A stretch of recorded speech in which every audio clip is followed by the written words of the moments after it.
Hey guys, welcome back to the channel where this time we're going to be doing a little bit of a look back and retrospective of The Last Jedi, Episode 8 of the Skywalker saga.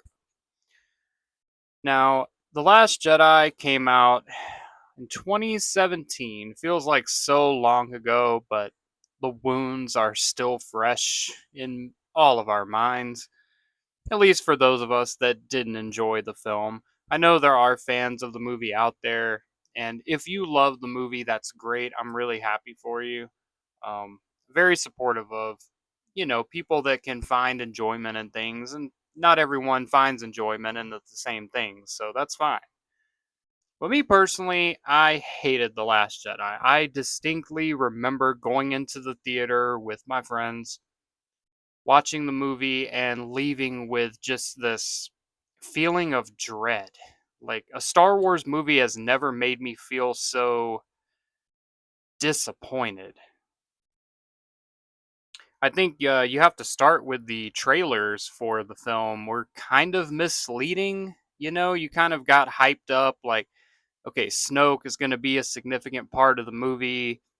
You got Luke coming back. He's going to train Rey. The famous line, um, you know, it's time for the Jedi to end, and you think Luke's gonna, train Rey to be like a different breed of Force user, something better than the Jedi, but that's really not what it was about. It was more Luke just struggled with the idea of killing his nephew, gave up on everything, and went to an island to die. And to me, there was not enough context or development for Luke, this optimistic, hopeful guy that saved Darth Vader, goes from that to sensing a little bit of dark side in his nephew.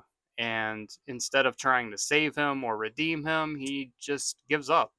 And then at the end of the movie, when he confronts Kylo Ren, he doesn't try to redeem him or save him then either. He just kind of trolls him and then leaves. Well, he dies. I mean, I don't understand the thought process that went behind Luke's character. And I know that concept has been beaten to death. Everyone's talked about that for years and years.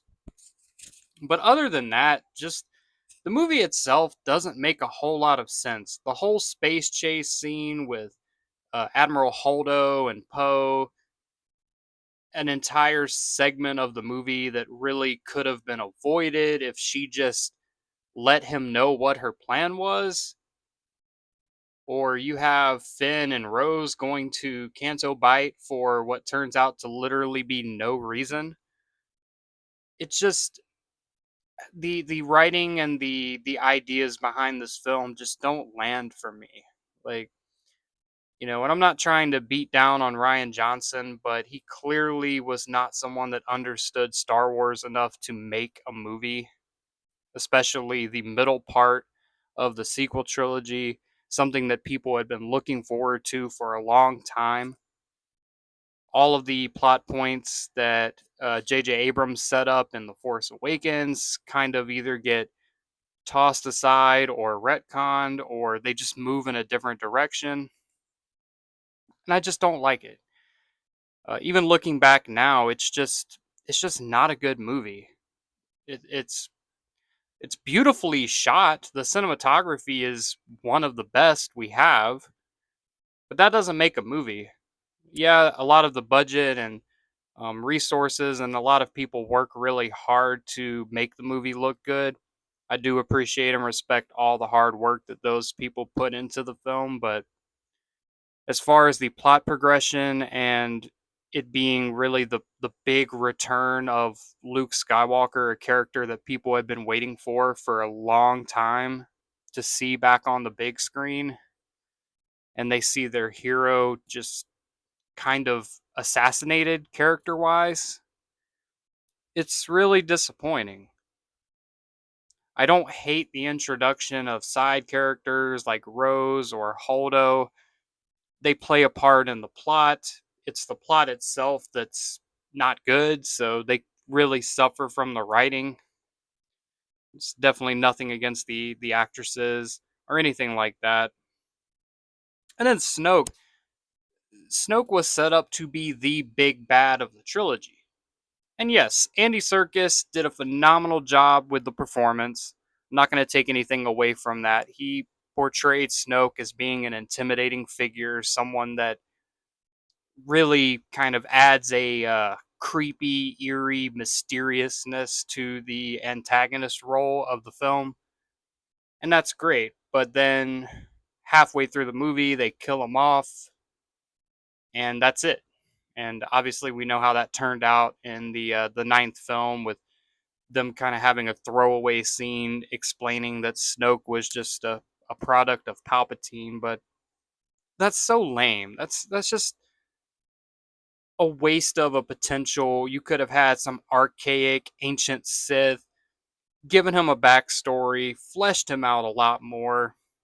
Instead, you kill him off for shock value, and that's all it is. You could call it subverting expectations or whatever you want to call it, but it's just shock value. It's cheap.